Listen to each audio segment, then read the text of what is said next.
Namaste. This is David Hawthorne at astroview.com. Today is the 24th of March, 2015. The following is the Vedic astrology reading for the Germanwings Flight 9525 that departed Barcelona, Spain at 10:01 a.m. this morning, March 24th, 2015. There's about 150 passengers and crew on board, and this plane crashed into the French Alps. So our hearts and prayers go out with the families and loved ones of the passengers and crew. Now, using the systems approach to interpreting horoscopes, the systems approach to Vedic astrology, as developed by Professor V.K. Chaudhary in Gurgaon, India, we see that in the first house we have the second sign of the zodiac ascending or rising at 17 degrees, and we have moon in the first house at 3.5 degrees. Second house we have the third sign, Gemini. In the third house we have the fourth sign, Cancer. Actually, I can set this up so we can have the house names on there too. Or no, we want the signs on there. Okay. So third house, we have the fourth sign, Cancer. In the fourth house, we have the fifth sign, Leo. Fifth house, we have the sixth sign, Virgo, and this is Rahu, R-A-H-U, the northern node of the moon, in the fifth house. Sixth house, the seventh sign, Libra. Seventh house, the eighth sign, Scorpio. And this is Saturn retrograde at 10 degrees 46 minutes. In the eighth house, we have the ninth sign, Sagittarius. Ninth house, 10th sign, Capricorn. 10th house, the 11th sign, Aquarius. And this is Mercury at 23 degrees 54 minutes of Aquarius. 11th house, 12th sign, Pisces. And this is Ketu, K-E-T-U, the southern node of the moon at 15:55 and sun at 9:19. In the 12th house, we have the first sign, Aries. This is Mars at 0 degrees Aries and Venus at 14 degrees Aries. Now, using classical principles of Vedic astrology, we would say, oh, we have an exalted moon in the first house. We have an exalted Jupiter in the third house. Well-placed Saturn, well-placed Mercury, powerful Sun in Pisces, in the 11th house of gains, Mars in its own sign of Aries, Venus in the 12th house. They may not like that one so much. But going into a little deeper view of this, using the systems approach analysis, what we say is that of these 12 houses, this is the first house, all the way around to the 12th house, we say that of these 12 houses, 9 houses are favorable. So the first, second, third, fourth, fifth, 7th, 9th, 10th, and 11th are the favorable houses. So planets in the favorable houses are considered well placed. So all these planets are considered well placed. But we also say that 3 houses in every horoscope are not favorable houses. They are called Dustan Bhavas, inauspicious houses. And these are the 6th house, the 8th house, and the 12th house for every rising sign. Now, if these houses contain what are known as multicone signs, then the rulers of those houses become known as functional malefic planets. Now, the multicone sign is one step below exaltation sign. And the multicone signs are 1, 4, 5, 6, 7, 9, and 11.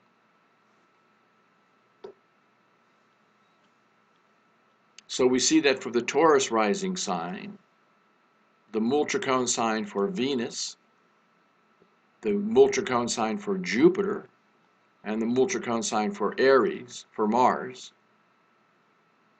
all fall in the Dustan Bhavas, the 6th, 8th, and 12th houses. So for every Taurus rising sign, we would say that the functional malefic planets are Venus, Jupiter, and Mars, along with Rahu and Ketu. For the Taurus rising sign person, the 4 favorable planets are Sun, ruling the 4th house, Moon, ruling the 3rd house, Mercury, ruling the 5th house, and even Saturn, ruling the 10th house. Saturn for Taurus actually becomes known as a Dharma Karma Raj Yoga, kingly yoga, will never cause harm. Now, how do we apply these principles? First off, this ascendant degree is not an arbitrary number. There's 30 degrees possible in every sign, in every house. And the time of birth, we're going to call this plane, the moment it left at 10:01 a.m., is the birth time for this flight. This is the horoscope for this journey. So at the time of birth, the ascendant was 17 degrees. Now, according to systems approach, any planet within a 5-degree orb of the ascendant degree will have an impact. If it is a functional benefic planet, it will give something positive. If it is a functional malefic planet, it will give something negative, something that causes adverse effects. So any planet within the 5-degree orb, so that starts about 12.5 degrees, and it goes up to about 22.5 degrees. So let's take a look at this situation here. We see that Jupiter is retrograde at about 19 degrees. This is about 17.5 degrees. So Jupiter qualifies as being close to the ascendant degree. And because it rules this 8th house of accidents and death-like experiences, it is a first-rate functional malefic planet. In fact, for the Taurus rising sign, Jupiter is called the most malefic planet. So it is technically afflicting the house it occupies, which is the 3rd house of self-initiatives. And Jupiter throws an aspect 5 houses away, 7 houses away, and 9 houses away. So Jupiter is afflicting the 3rd house. It's afflicting the 7th house of relationships and comforts living abroad. So it is connected with foreign lands, and there were a lot of foreign passengers on this flight. Jupiter is also afflicting the house opposite, 7 houses away. This is the 9th house, which is the house of long-distant journeys of short duration. And Jupiter rules the 8th house of accidents and death-like experiences. And Jupiter is afflicting the 11th house, which is friendships.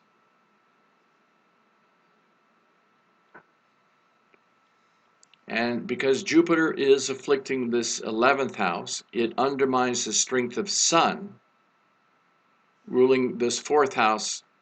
And one of the significations of the 4th house is transportation or conveyances, vehicles, including airplanes. So Sun has no power to it, no protection to it, because it's in a house that's afflicted by Jupiter. Jupiter is also afflicting Ketu. If planets within 5 degrees of each other, there's an impact. So Jupiter is afflicting this 11th house, and it is afflicting Ketu, and Ketu also aspects 5 houses away, 7 houses away, and 9 houses away. So Ketu is afflicting Jupiter and the house where Jupiter is sitting.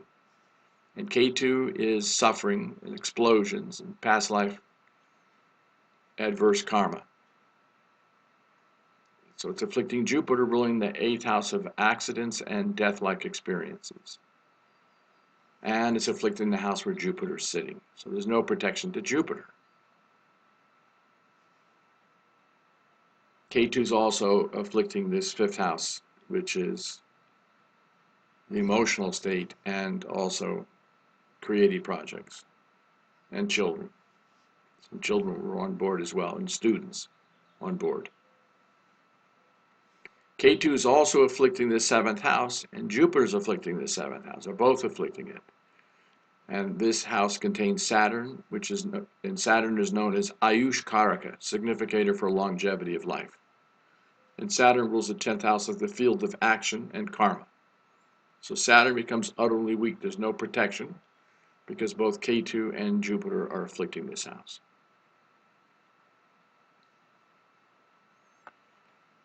Now here's the other issue. We see that Rahu, the northern node of the moon, and K2, the southern node of the moon, always opposite each other. They're about 16 degrees. And back to this principle.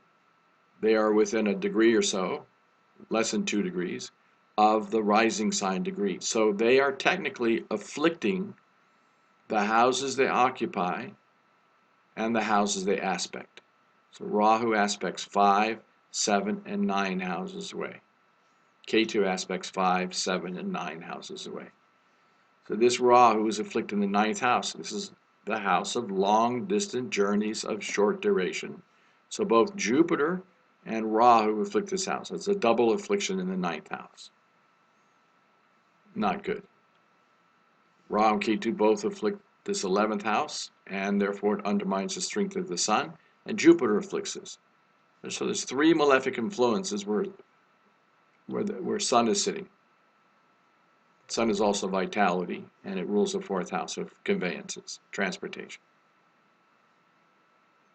We see one other serious affliction in this chart.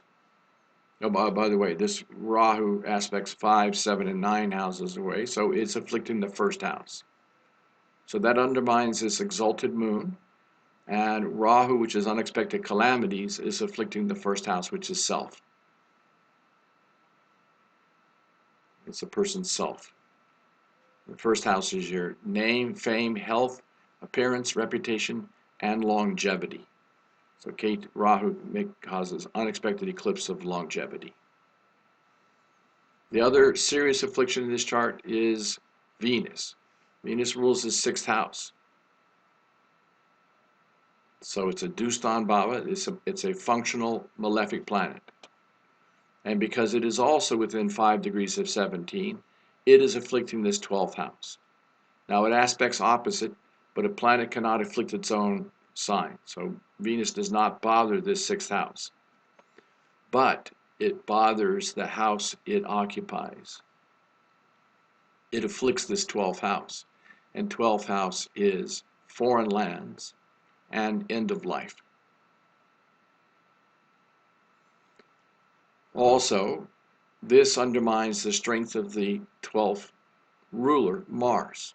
First off, Mars is at 0 degrees. Anything less than 5 degrees is infant state, so Mars is utterly weak. Even though he's in his own Multracone sign, he's still weak, and his house is afflicted by Venus. And Venus rules the 6th house, and some of the significations include accidents and enemies and explosions. But my point is this is not good. And Venus is the natural significator for transportation, and it's in a house that's afflicted. Doesn't matter that it's doing the afflicting, it still becomes weak because it's in a house that is afflicted.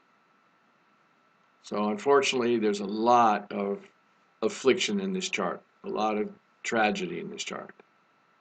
And if we look at the Vimshatari Dasha sequence, and we only need to look at the Mahadasha ruler, the main period ruler, and the Antradasha ruler, the sub-period ruler. So Sun was the main period ruler at the time of the departure of the plane. And we've discussed that Sun is sitting in a house afflicted by Rahu, Ketu, and Jupiter. 3 strikes against where Sun is sitting. And Saturn is the operating planet.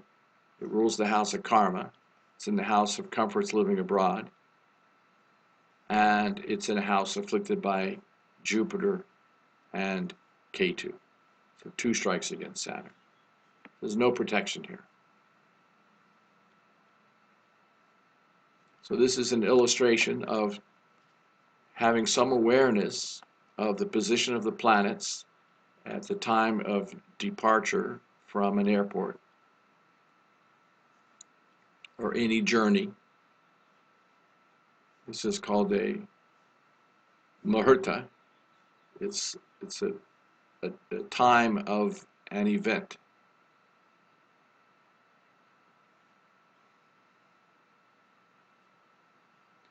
So the reality is there's not a single planet in this chart that is strong. Moon is in a house afflicted by Rahu. Jupiter's in the house afflicted by Ketu and by itself. It is afflicting the house it occupies. Even though it's exalted, it's afflicting this house. And Ketu is afflicting this house. So Jupiter's weak. Rahu sitting in a house afflicted by Ketu and by Rahu. Saturn sitting in a house afflicted by Jupiter and Ketu. Mercury becomes weak because the landlord, Mercury's in Aquarius, so the landlord is Saturn. So the weakness of Saturn undermines the strength of Mercury. And Mercury's Multricone sign is Virgo, which is afflicted by Rahu and Ketu. So Mercury becomes weak.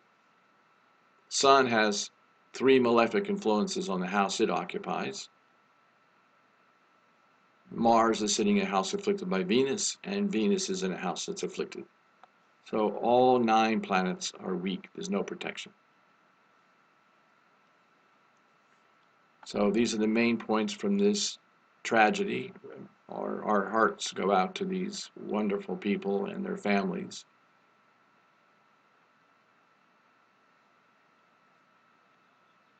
But we can see even tragedies in the horoscope. Namaste.